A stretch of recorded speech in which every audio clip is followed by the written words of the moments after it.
Ақмола облысында дала жұмыстары аяқталуға жақын. Әзірге жұмыстың 98% ғана тәмам. Науқанның осынша созылуы ауа райының құбылмалы болуынан дейді қожалық иелері. Бүгін алқаптарда болып жатқан жұмыспен ауыл шаруашылығы вице-министрі Сапархан Омаров танысты.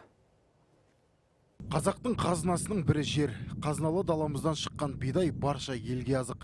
Дақылдың себілу жұмыстары биыл да кешеуілдетіп жүргізілуде. Бар кінәрат қолайсыз ауа райынан дейді мамандар. Тоқтаусыз жауған көктемгі жаңбыр жердің толық кебуіне кері әсерін тигізуде. Сол себепті де жұмысты кеш бастауға мәжбүр болдық дейді Аралтөбе алқабының меңгерушісі. Биыл ауа райы өте қолайсыз болды. Мамырдың 14 мен 25 аралығында жаңбыр тоқтаусыз жауды.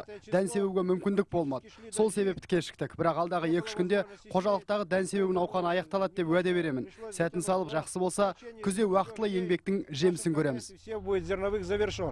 Октябрьский қожалығы күннің қолайсыздығына қарамастан өз жұмыстарын толық бітіріп тастаған. 10 мың гектар жерге дән себу жұмыстарын бас аяғы 1,5 аптада аяқтапты. Барлығы мемлекет көрсетіп отырған көмек пен мықты техниканың арқасында. Бастысы тәуекелге бара білу керек дейді шаруа қожасы. В этом году был год неординарный. Биылғы жыл көп қиындыққа толы болды. Жердің ылғалдығы егін егуге қолайсыздық туғызды. Бірақ заманауи техника мен ұйымшыл жұмыстың арқасында жұмыс уақытында аяқталды. Қазір қалған жерлерді өңдеу жұмыстарына кірісіп жатырмыз. Обработки первого следа паров. 2015 жылы ауыл шаруашылығы дақылдарын 21,5 миллион гектар жерге егу жоспарланып отыр.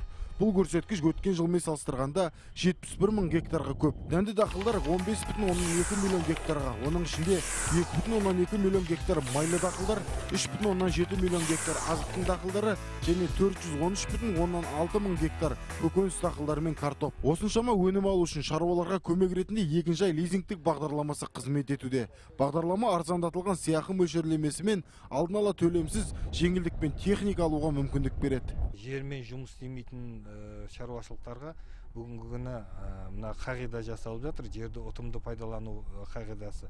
Осы қағидаға байланысты егер мына 5 жылдық мерзімнің ішінде бір қожалық жерінде 2 жылдың ішінде ешқандай жұмыстар жүргізілмейтін болса, онда осы қожалықтардың жерлері олардан алынатын болады да, басқа жақсы жұмыс істейтін қожалықтарға берілетін болады. Еліміздің оңтүстік аймағында егін егу жұмыстары толығымен тәмам. Кешігіп жатқан солтүстік аймақтың аудандары осы аптада науқанды аяқтайды. Дәулетхан Мұратұлы, Олжас Берікбаев, ұлттық арна.